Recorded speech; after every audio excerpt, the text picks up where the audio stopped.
Axel Kaiser, bienvenido a Café Viena. Muchas gracias por la invitación. Gracias por estar con nosotros. Queríamos empezar preguntándote por tus primeros recuerdos de tipo intelectual y relacionados también en ese ambiente en el que pudiste crecer. ¿Cuál era el contexto político, económico en el que se desarrollan tus primeras ideas, por así decir?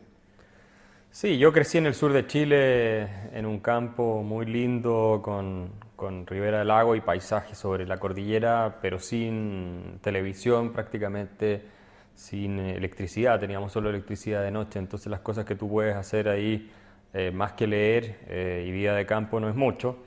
Y mi familia siempre fue muy lectora y muy cultivada. Mis primeras aproximaciones intelectuales fueron con el mundo de la literatura alemana. Crecí con mi padre y con mi abuela, después de que mis padres se separaron, y ellos eran muy lectores de todo lo que eran los grandes clásicos, Goethe, Schiller, qué sé yo, Heinrich Heine, los grandes poetas alemanes, y algunos filósofos que también estaban presentes en el entorno, entre ellos Nietzsche y pensadores como Carl Jung y otros más. Entonces eso fue lo primero. Ahora siempre fue una familia muy, en ese sentido, cultivada, pero también anticomunista por la experiencia que había vivido con el régimen de Salvador Allende en la Unidad Popular, que obviamente fue un intento de construir un régimen marxista en Chile, totalitario, y que generó muchas víctimas, entre ellos, bueno, en el caso de mi familia fueron expropiados campos, propiedades. Mi padre fue atacado con intento de asesinarlo un par de veces por extremistas de izquierda. Y por supuesto que eso de alguna manera te marca al menos en contra de lo que es el comunismo, la experiencia marxista. Y luego, bueno, en la universidad ya fue donde fue distinto y me fui metiendo en el mundo liberal. O sea que de primeras lo que de verdad te marca es el anticomunismo, el rechazo al socialismo, y luego es cuando ya llega, Sí. en todo caso, el liberalismo. Sí, lo que ocurre es que, aparte de la experiencia personal familiar que siempre marca, la tradición de los grandes poetas alemanes en general, y esto es algo que también dice Hayek, y yo después leyendo Hayek cuando lo dijo me hizo sentido, es una tradición antisocialista y anticomunista. Es decir, más que anticomunista y antisocialista, es una tradición liberal. Goethe era un gran liberal, era un lector de Adam Smith, fue ministro de Economía, era una persona que desconfiaba tremendamente del poder del Estado y tremendamente de la idea de unificar Alemania. Goethe no era partidario de la unificación alemana, que creo es una de las grandes tragedias que ocurrió en la historia universal, la de Bismarck, por supuesto. Sí. Y por tanto habían ya semillas pro libertarias en todo eso que no procesé en la época en que yo estaba expuesto a estas ideas. Y ciertamente también, al menos por el caso de mi padre, era muy admirador de Estados Unidos, que siempre ha sido una especie de referente en materia de libertades, por lo menos en lo que fue la Guerra Fría, sin ninguna duda. Y antes de eso, con los padres fundadores y toda la historia que tiene ese país. Y de ese modo uno, de alguna manera, va con un baño ya que lo lleva a simpatizar con ciertas ideas. Así que así fue. Ese sería el contexto. Sí, así fue. Y comentas, bueno, que sobre todo creciste educado por tu padre, tu abuela, ¿has dicho? Sí. Y más allá de en política, de este anticomunismo, ¿qué valores son también los que recibes y los que marcan tu forma de ser en la familia? Bueno, mi madre nos enseñó mucho a valernos por nosotros mismos, es decir, a no dejarse intimidar por los demás, a tener coraje, en parte tal vez el temperamento que ella también tiene, entonces eso es algo muy importante que creo explica en parte mi rol de intelectual público, que es el que he asumido con mayor fuerza, a pesar de todas las críticas, los ataques y por cierto insultos y a veces amenazas, que la gente descerebrada obviamente propina cuando uno da opiniones que a ellos no les parecen, y actuar sin miedo, ciertamente el respeto por los demás, un valor que en la cultura de mi familia alemana, sobre todo de mi padre, mi abuela, en fin, era muy importante. El orden también, por supuesto, la disciplina, el método, el rigor, son valores que están ahí en la esencia. Y obviamente también la honestidad. Muy bien. Y ya, bueno, has ido desarrollando esos primeros recuerdos y ya es en la universidad cuando empiezas con tus primeras lecturas liberales y empiezas a acercarte al liberalismo estudiando la carrera. La verdad es que en mi universidad, que es una de las universidades líderes, facultades de Derecho líderes en Chile, muy conocida, los profesores, la mayoría eran socialdemócratas, prácticamente no había nadie liberal, o sea, no había ningún profesor liberal clásico en toda la universidad, por lo menos que me tocara a mí, sí. Y que yo conociera tampoco. Pero sí había muchos socialdemócratas moderados que hacían una interpretación de Rawls bastante estatista, y sí hubo en ese sentido una aproximación a ese liberalismo progresista, si uno quiere. Sí. Y sin embargo también existieron algunos cursos de economía, de profesores de economía, que te acercaban a la otra postura, a la posición más liberal, porque si bien era mainstream, era economía mainstream, pero te hacía pensar por primera vez en el problema de la escasez de recursos, que es algo que ningún historiador, o casi ningún historiador, ningún intelectual, filósofo político ni filósofo toma en serio en sus reflexiones sobre cómo, ¿no es cierto?, funcionan las sociedades o cómo debieran funcionar. Y de ahí empecé a estudiar yo por mi cuenta filosofía política más liberal, ¿no? Hayek, por supuesto, llegué desde la filosofía política, es su primer gran libro, no su primer gran libro, mi primer libro que fue, digamos, su gran libro, El camino de servidumbre, uno de sus grandes libros, lo leí porque me interesaba la filosofía política liberal y de ahí fui derivando más a la economía austriaca y todas esas cosas. Y eso sí. Y de ahí, pero fue ya cuando estaba egresando de la universidad. Yo en la universidad nunca se mencionó a Hayek, ni a Mises, ni a Rothbard. Sí. Con suerte se mencionó a John Locke. Adam Smith era una cosa tampoco, que no se tocó mucho ni se estudió en profundidad, por lo menos yo no lo estudié en profundidad. Sí estudié en profundidad a Immanuel Kant, por ejemplo, obviamente Aristóteles, Santo Tomás, Séneca, pensadores más clásicos, si uno quiere, pero los pensadores liberales brillaban por su ausencia, y yo te diría que eso hoy en día en muchas universidades sigue siendo igual. Exacto, sí. Por desgracia es así. Y una vez que descubres y entras en profundidad, sobre todo con los austriacos, ves que eso te encaja en tus ideas previas ya que te fuiste formando, como nos comentabas antes, en tu niñez o adolescencia. ¿Viste un encaje muy adecuado a ese anticomunismo que habías ya recibido desde el principio? Sí, lo que ocurre es que yo en realidad iba siguiendo el mainstream, economía mainstream. Tuve unos cursos de microeconomía, macroeconomía, no muy profundos, pero con bastante detalle, en los cuales me fue bastante bien. Y me pareció muy entretenido, muy interesante, pero no hubo ni una sola mención a ningún austriaco tampoco. Okay. Era todo mainstream, ¿no?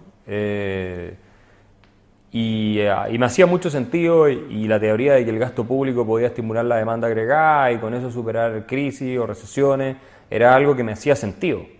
En esa línea, digamos, keynesiana era en la cual yo estaba empezando a acercarme a la economía. Y afortunadamente Hayek se cruzó en mi camino con su obra, ¿no? Esta que cité, El camino de servidumbre, y por ahí empecé a estudiar un poco más este señor que era además economista, que había sido premio Nobel, y después que Mises, y empecé a leer a Rothbard. Después, por supuesto, descubres todo el mundo, donde está Israel Kirzner, Huerta de Soto, está von Baberg y todos los grandes clásicos. Y me hizo mucho sentido, me hizo pensar por primera vez las cosas de una manera distinta. Y Henry Hazlitt, el libro famoso de Economía en una lección, fue el que me abrió los ojos a la economía, yo le llamo Common Sense Economics, que es la economía austríaca, la Common Sense Economics. Y nunca dejé de leer economía, y seguí leyendo economía, no solamente a los austríacos, sino también a los mainstream, que digamos que son más influyentes, más relevantes. No diría que soy un especialista en el tema, pero que tengo un conocimiento general, digamos, relativamente razonable como para poder opinar con cierto fundamento. Exacto. Sí. Segundo acto, nudo. Pues podemos pasar al segundo bloque ya de la entrevista, ya más centrado en tus aportaciones, en tus líneas de investigación y en tu obra. Y bueno, ¿en qué camino te te fuiste especializando, luego tú hiciste el doctorado en Alemania, ¿no? Sí. Si no me equivoco. Sí. Y bueno, ¿cómo fue ese paso de empezar esa línea de investigación y cuáles fueron las cosas que fuiste descubriendo, las aportaciones? Uno de los problemas que tenía yo es que tenía muchos intereses distintos, entonces es difícil elegir a veces. Te metes un tiempo en filosofía, después tomas economía, después lees las dos cosas, después empiezas a leer historia, sociología, psicología, incluso física. En algún minuto estuve intentando leer, porque muchas cosas no las entendía, para ser honesto, pero algunas me parecían fascinantes, que sí podían comprender.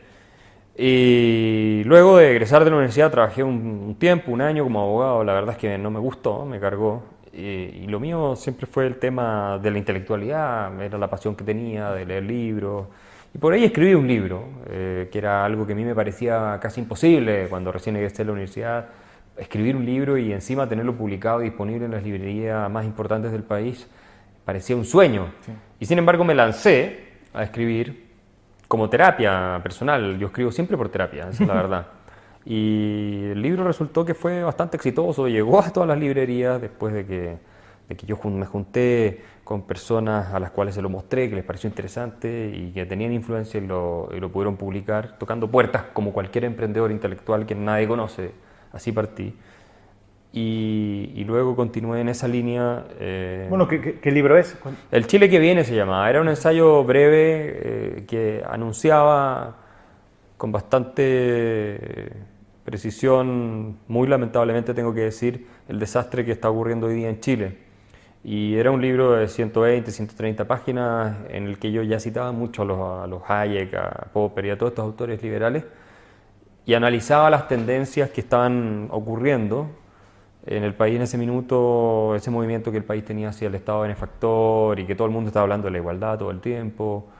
Entonces, mi tesis era que al final los chilenos habíamos tenido una suerte gigante con los Chicago Boys, que había sido un accidente histórico y que íbamos a volver a ser lo que habíamos sido siempre, un país mediocre, y es lo que está pasando hoy en día, y no me cabe ninguna duda que vamos a seguir siendo un país mediocre por mucho tiempo más, porque vamos a romper gran parte de lo que logramos construir desde los años 70 hasta los años 90, 2000, digamos. Y bueno, y luego de eso me estimulé más a seguir escribiendo, seguir estudiando, seguirme preparando y seguí publicando otros libros. Obviamente participaba en las discusiones de prensa en Chile. A los 23 años asumí como columnista en el Diario Financiero, después de que un profesor que hacía clases en el MBA, yo era el director del MBA de mi universidad, me comentó o me ofreció la posibilidad de escribir alguna columna y ver si me la publicaban. La escribí, la publicaron, les gustó, me pidieron otra, les gustó y así hasta que quedé columnista en el Diario Financiero, que es un diario muy importante en el país y que me posicionó más a nivel público, ¿ya? Y luego, muchos años después, ya entré de columnista al Mercurio. Entre medio me gané varios premios, ¿no? En Chile, como premios Jóvenes con Éxito del país, que se le entrega a jóvenes destacados por parte del mismo Diario Financiero, una de reconocimiento como uno de los jóvenes líderes del país por el Diario Mercurio y la Universidad Adolfo Ibáñez. Hubo un concurso en ensayos del Cato Institute en Estados Unidos que gané el primer lugar. Después gané concursos en México, en el de la Mont Pelerin también, mucho tiempo después lo gané el primer lugar, el del Hayek Essay Contest. Y también premios de la Universidad de Heidelberg cuando fui a hacer mi maestría. O sea que eso me ayudó mucho a tejer mi red internacional. Y entre los libros que escribí, el segundo fue La fatal ignorancia, que profundizaba el primero, la verdad, y explicaba con el marco teórico hayekiano por qué iban a terminar por romper el sistema económico liberal en Chile. Y resultó que un par de empresarios, este lo publiqué en el 2009 antes de irme a Alemania, un par de empresarios lo leyeron y al final el libro lo que intentaba hacer era remecer la conciencia de los empresarios para que financiaran think tanks como el Juan de Mariana, como otros think tanks que existen en el mundo, para dar esta pelea de las ideas tan decisiva a la hora de determinar hacia dónde va la sociedad. Entonces el resultado fue la Fundación para el Progreso, que un par de empresarios leyeron este libro, se acercaron a mí, ¿qué podemos hacer? Les dije, hagamos el think tank, la fundación, yo todavía estaba en Alemania, y así empezó la Fundación para el Progreso, que hoy día es uno de los think tanks más influyentes de América Latina, yo diría que el liberal más grande que hay en América Latina, y probablemente si tomamos España también, en términos de cantidad de gente que trabaja y recursos, en fin. Es uno de los más grandes, sin lugar a duda, y estamos teniendo en Chile, yo creo, obviamente soy el director, así que tengo que decirlo, pero la verdad es que ciertamente pienso que estamos teniendo un gran impacto. Sí, la cuestión del impulso y la dirección del think tank, de la Fundación para el Progreso, era un aspecto que quería también tocar y que desarrollases. Pero bueno, si te parece, vamos a abordar las cuestiones de tu línea de investigación, del doctorado, de tus aportaciones y tocamos ahora también más adelante la labor del think tank. Entonces, ¿cuál es la línea esa que sigues en el doctorado y si luego ahondaste y luego en qué te has ido también especializando y qué has ido investigando? Mira, yo me propuse, sobre todo en la vida, ser un intelectual público. Mi gran referente es Milton Friedman, desde el punto de vista de la influencia para cambiar la opinión pública. Hayek, por supuesto, es mi referente intelectual más relevante, pero Milton Friedman como intelectual público para mí es imbatible y fue el más efectivo que tuvo el siglo XX en el mundo liberal. Se pueden criticar cosas, sí. Los austríacos le critican cosas, pero como intelectual público fue de una potencia sin igual. Y a mí, al menos, me motiva la idea de cambiar muchas mentes y de hacer que el discurso, o más que el discurso, el conocimiento acumulado en grandes mentes o en libros increíbles como El Fundamento de la Libertad, como La Acción Humana, cualquiera de esos, llegue a la mayoría, claro. Llegue a un público más extenso. Y que de ese público más extenso también va a haber uno que otro que se va a dar el trabajo de leer La Acción Humana, que es algo que muy pocos van a hacer. Pero son los distribuidores de segunda mano que llamaba Hayek, los que al final terminan por popularizar ciertas ideas. Y la verdad es que yo me veo más como un distribuidor de segunda mano que como un gran innovador, desarrollador de teorías muy originales. No creo que vaya yo a inventar, quién sabe, pero no creo que yo vaya a inventar algo que no haya dicho Hayek, Mises, Rothbard o alguno de todos los grandes, no, sí, que alguno de todos ellos. Y creo que hoy día muchos de los académicos que están en las universidades, si bien son liberales, hacen un gran trabajo, pero tampoco nadie se va a acordar de ellos cuando se mueran. Sí. Entonces, la verdad es que yo me veo más en esa línea. Mi doctorado, hice un doctorado, una mezcla entre filosofía y economía política, y lo hice en los fundamentos filosóficos de la revolución económica liberal chilena, en que apliqué a Douglass North, el Nobel de Economía. Yo lo investigué, lo estudié profundamente, creo que es un personaje brillante y que permite entender cosas increíbles que pocos economistas te permiten entender. Bastante hayekiano por lo demás en muchas cosas, y lo apliqué a la evolución institucional que tuvo Chile desde el siglo XIX, mediados del siglo XIX, hasta los Chicago Boys, descubriendo que las ideologías, porque esta es la tesis de North, que las ideologías tienen impacto en las instituciones, modifican las instituciones, las van transformando, y al mismo tiempo los resultados que esas modificaciones producen van modificando las ideologías y la percepción de la realidad que la gente tiene. Un poquito más complejo que eso, pero sí. La tesis general es así. Y entonces el diagnóstico o el análisis de Douglass North en Chile daba exactamente los resultados que tú esperarías que dieran, ¿no? Desde la perspectiva científica liberal. Y eso es lo que yo hice, pero lo hice porque a mí me interesa mucho contribuir a que Chile permanezca y continúe en su camino de libertad y de desarrollo, y ojalá se convierta en el primer país desarrollado del mundo latinoamericano. Y veía además con urgencia la necesidad de revisar la naturaleza del proceso que había experimentado Chile desde una perspectiva histórico-institucional para contrarrestar esta avalancha estatista que se nos estaba viniendo encima. Lamentablemente llegué un poco tarde y hoy día ya la tenemos bastante desarrollada, pero estamos combatiéndola y todavía no está todo perdido. Entonces, yo en realidad te diría que me dediqué mucho al tema, durante mi doctorado, economía política, y la forma, me interesa siempre mucho el tema de la forma en cómo las ideas impactan el desarrollo institucional, en fin, los resultados, el tipo de asociaciones que se van produciendo, el desarrollo económico, en fin. Así que por ahí va más mi interés, sobre todo los temas de igualitarismo también, en filosofía política. Sí. Tienes el libro publicado, La tiranía de la igualdad. Sí. ¿Y cuál sería la principal idea que defiendes en ese libro? o la conclusión a la que debemos llegar tras la lectura de ese libro? Mira, La tiranía de la igualdad es un libro que rompió todos los paradigmas que había en Chile respecto a literatura liberal clásica llegando a las masas, porque fue un bestseller que a mí me sorprendió.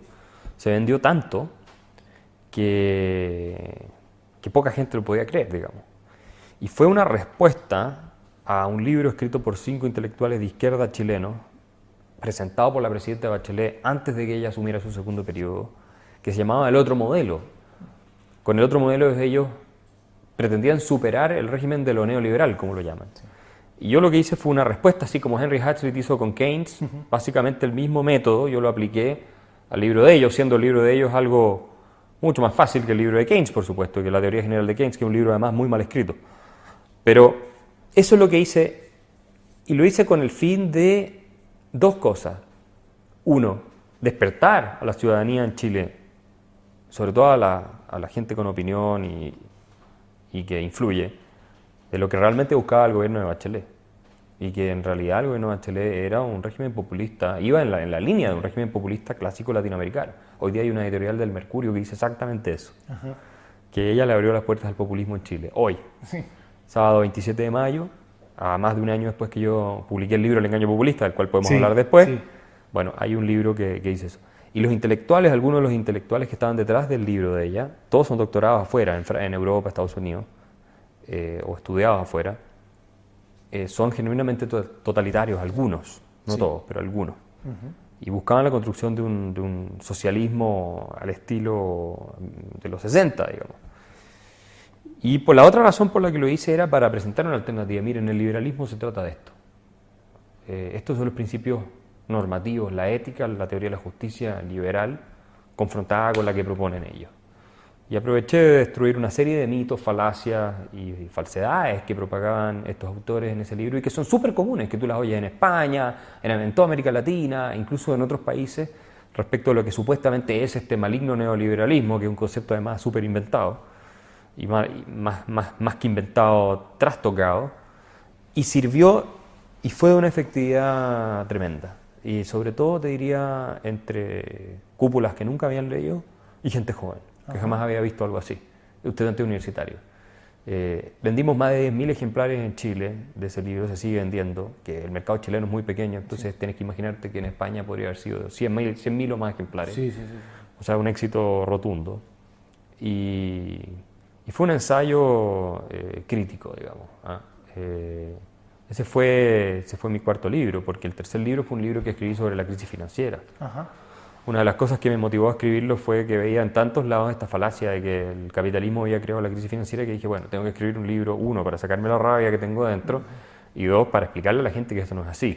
Entonces escribí ese libro, primero se publicó en Chile, se vendió entero, se agotó entera la edición, nos sacamos más ediciones, un libro mucho más técnico. El segundo lo publicamos acá con una editorial de prólogo del libro, se llama La miseria del intervencionismo, 1929-2008. Fue el año de la crisis, y ese libro tuvo mucho impacto a cierto nivel académico. Acá hay algunos profesores que me han dicho que lo usan en las clases, como Miguel Ancho Bastos, porque él encuentra que se explica la teoría del ciclo muy fácil y que la gente la puede entender de manera simple, y hay otros jóvenes acá en España que me han dicho que entienden muy fácil la teoría del ciclo cuando la leen en mi libro. Lo cual a mí me tiene muy contento, pero también ese libro se tradujo al inglés, se publicó en Estados Unidos, también se publicó en Eslovenia, curiosamente, y me invitaron, lo presenté en Ljubljana, lo presentó el expresidente del Banco Central de Eslovenia, fue una cosa bien entretenida y bien interesante, y con eso yo metí mucho la escuela austríaca en Chile, porque nadie hablaba de la escuela austríaca en Chile.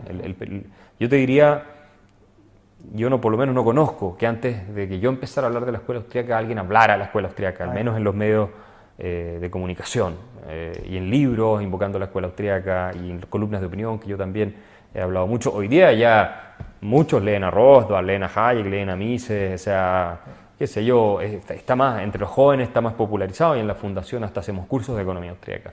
Pero eso no existía, antes era todo Chicago o mainstream, y por ahí alguien citaba a Hayek para algo, pero era una cosa rara, no era, y sobre todo más por su filosofía política que por su economía. Yeah. Así es que... No es poca contribución esa, el haber metido la cuña. Bueno, exactamente. Y probablemente, y ojalá, de ahí salga algún gran teórico de la Escuela de Economía Austriaca. Yo claramente no lo voy a hacer, porque mi vocación va por otro lado. Y no estoy tan, dispuesto a encerrarme en la Torre Marfil, a hacer investigaciones muy sofisticadas y publicar alguna aportación que extienda el horizonte del conocimiento en materia de la Escuela de Economía Austriaca. No porque no crea que no pueda hacerlo, sino porque requeriría un tiempo y una energía que prefiero dedicar más al trabajo de la difusión y de ir convirtiendo, esta situación tan desfavorable que tiene el liberalismo en una un poco más favorable. Así es que eso, y sin embargo igual he escrito algún par de cosas académicas ahora en un libro sobre populismo este año. Se ha publicado, lo publica Oxford University Press. Yo tengo un capítulo que habla también sobre los fundamentos ideológicos del fracaso latinoamericano, que es el tema que a mí me encanta. Todo el tema de las ideas para mí es, y eso lo saqué de Hayek, ¿no? Que decía que las ideas era lo que decidía todo. Entonces yo me he dedicado mucho a estudiar ese proceso, cómo las ideas impactan en las instituciones y a tratar de entenderlo. Así que bueno, eso hago, estoy siempre en medios de comunicación, televisión, radio, no solo en Chile, en otros países de América Latina, incluso en este país, en España, también, y tratando de aportar desde ese lugar. Y ahora que has citado, bueno, que también es un libro que has publicado recientemente, La amenaza populista, ahora que has nombrado la cuestión del populismo, ¿cuál es tu punto de vista? Sabes que en el Instituto Juan de Mariana salió un informe recientemente sobre el populismo de Eduardo Fernández Luiña, que de alguna manera veía dos tipos de populismo. Uno era que se podría aplicar a cualquier político realmente, que es una retórica populista que en mayor o menor medida la van a usar todos los partidos, y luego hay el populismo de un régimen populista, que ya sería transformar las instituciones para establecer un cambio de régimen y ya instaurarse indefinidamente en el poder. Entonces, no sé si tú tienes un punto de vista distinto o cómo ves la cuestión. Sí, ese libro, El engaño populista, que lo escribimos con Gloria Álvarez, y que también fue un éxito de venta en España, llegó a ser el libro más vendido, en Chile el segundo por un par de meses, se sigue vendiendo, también llegamos a 6.000, 7.000 ejemplares vendidos en Chile, que insisto, es como multiplicar por 10 en un país como este. Se ha vendido mucho en Argentina, en Colombia, llegó entre los 10 más vendidos, de los 5 más vendidos incluso, Guatemala, México, en fin. Así que fue un gran éxito ese libro, y es un análisis del populismo desde el punto de vista más, si tú quieres, psicológico. No sé si psicológico es la palabra exacta, pero nosotros definimos el populismo como una mentalidad. Por cierto, hay muchas definiciones de populismo y en la ciencia política se discute el concepto, pero nosotros nos referimos a él como una mentalidad, con ciertos ingredientes. Y esa mentalidad creo que está presente en todas partes. Al menos algunos de esos ingredientes. Cuando se combinan todos esos ingredientes y se componen con momentos de crisis, con momentos de frustración social o qué sé yo, bueno, entonces es probable que el caudillo llegue al poder o el líder populista, en fin, y después haga sus políticas desastrosas. Yo te diría que una componente central o un elemento central del populismo, de la mentalidad populista, es la creencia o la inclinación a que el Estado se haga cargo de tu vida, a que haya un líder que te va a cuidar y que va a satisfacer tus necesidades. Por eso pienso que la socialdemocracia y el Estado benefactor incuban dentro de su sistema económico y social, y además dentro del discurso que lo justifica, el germen del populismo. Porque la expectativa es que el Estado te va a cuidar y te va a proteger, y te va a dar lo que tú necesitas o a lo que tú crees que tienes derecho. Cuando tienes una crisis y el Estado no es capaz de financiar eso, como ocurre siempre con los Estados benefactores a largo plazo, se ha visto varios casos, es probable o casi seguro que surja el caudillo, tipo Pablo Iglesias, que te dice, ellos no pudieron cumplir porque son unos corruptos que se están robando la plata, y por eso esta crisis donde usted está mal, yo sí le voy a dar lo que usted quiere, deshaciéndonos de esta élite corrupta y abusiva, para, ¿no es cierto?, representar al pueblo que ha sido injustamente tratado. Y ese es el componente esencial del populismo. esa división de entre buenos y malos, entre explotadores, clase explotadora, pueblo abusado, pero que no funciona sin este ingrediente que te digo yo de que el Estado y el líder se tienen que hacer cargo de ti. Ahora, no todo en el diagnóstico populista es equivocado. A veces efectivamente hay élites abusivas y corruptas y todo lo que ocurre. La solución es la solución, exactamente. Y la idea de que el líder populista es el que te va a salvar.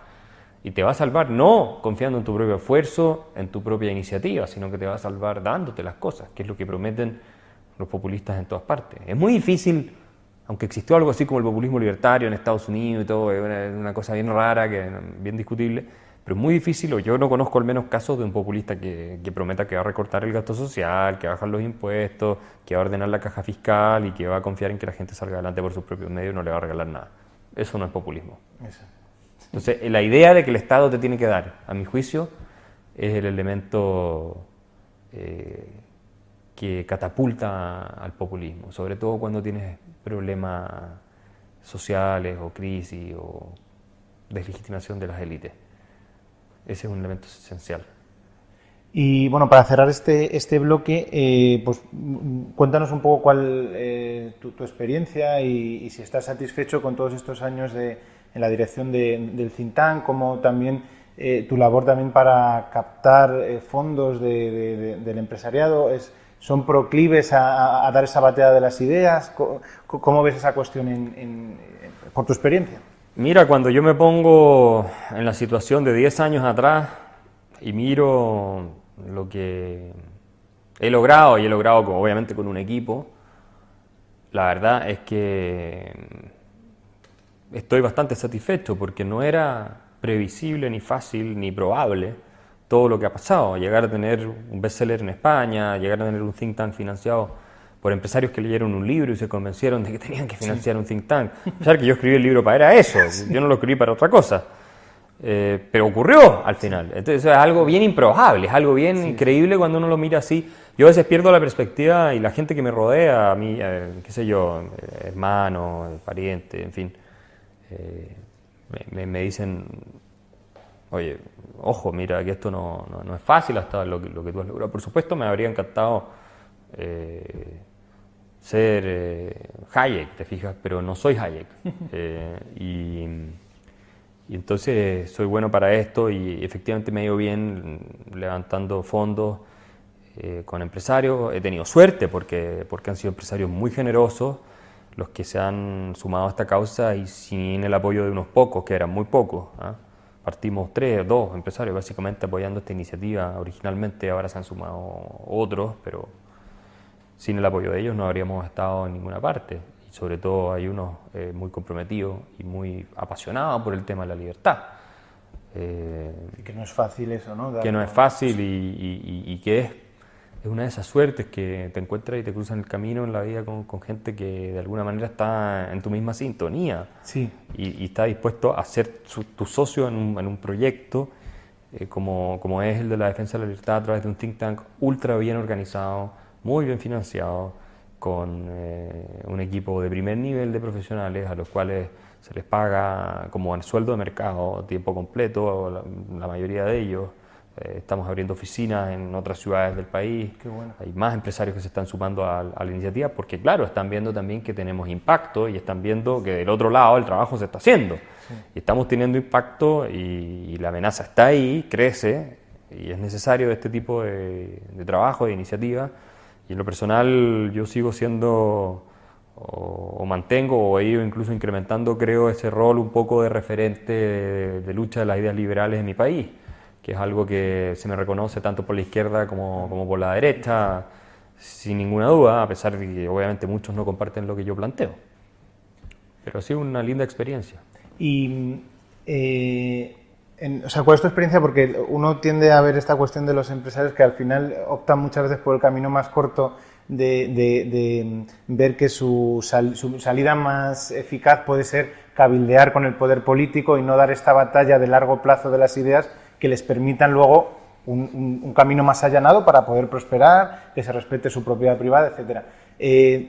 Por suerte te has encontrado con estos últimos empresarios, al menos unos pocos, que creen en esto, pero ¿crees tú que el empresario común todavía le falta mucho para para entender que el camino correcto no es el de obtener frutos de la política, sino dar la batalla de las ideas y que haya otra mentalidad en la sociedad? Sí, falta muchísimo, especialmente en Europa, también en América Latina, por supuesto, pero sobre todo en Europa, países como España, Francia, Alemania, Austria, son países en los cuales el empresariado está tan acostumbrado a depender del poder político y a querer amigarse con el poder político, que es una cosa vergonzosa. Y después se sorprenden cuando tienen estados que no son financiables o cuando tienen crisis políticas o económicas que les implican a ellos perder mucho de lo que han acumulado durante bastante tiempo. Y eso es lo que va a pasar, creo yo, en algún minuto con los estados benefactores en Europa, que como son insostenibles y no se están haciendo las reformas porque no se están haciendo las reformas, van a tener que en algún minuto aplicar un impuesto al patrimonio, van a tener que aplicar mayores impuestos a la herencia, van a tener que aplicar mayores impuestos a la renta, van a tener que inventar alguna forma de satisfacer la demanda, por ejemplo, de las pensiones. Y este es un problema que ya va a llegar antes de que podamos rejuvenecer a la gente, porque ahora están los científicos en Estados Unidos, Singularity University, todos esos hablando de que van a rejuvenecer a los seres humanos de aquí a 30 años. Bueno, pero este problema va a llegar antes que eso. Podría ser que haya un milagro tecnológico innovador capitalista nuevamente que salve al socialismo de la destrucción, porque siempre ha sido el capitalismo el que salva al socialismo de alguna manera.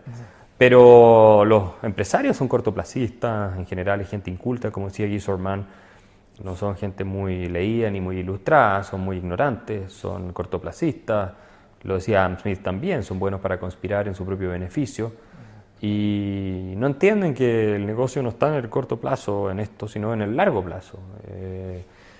Y por último, aunque estuvieran más en el corto plazo que en el largo plazo, por una cuestión de ética y de esencia, estarían obligados a apostar por las reglas del juego iguales para todos y no por beneficio y privilegio a costas del poder político. Ahora hay que decir también que el poder político muchas veces los extorsiona y les dice, bueno, y si no me pasas, yo no te dejo seguir operando, no te doy esta licencia o te pongo el pequeño servicio puesto. Porque tú sabes que cualquier regulador, cualquier burócrata, por miserable que sea, tú puedes ser un gran empresario, pues te puede hacer la vida imposible. Sí, por supuesto. Un funcionario de impuestos de quinta categoría te puede empezar a revisar todo y a meterte en un problema gigante y costarte mucho dinero y no dejarte operar si es necesario. Y eso basta con que sea este funcionario amigo de algún político que lo puso ahí y que ahora le dice, anda a perseguir a esto. Sí. Y entonces el empresario muchas veces tampoco tiene alternativa. Pero sin perjuicio de ello, creo que no son conscientes de lo que decía Hayek, que al final, o Keynes, el mismo Keynes, que en eso sí tenía razón, unas pocas cosas en las que estuvo en lo correcto, que en el largo plazo las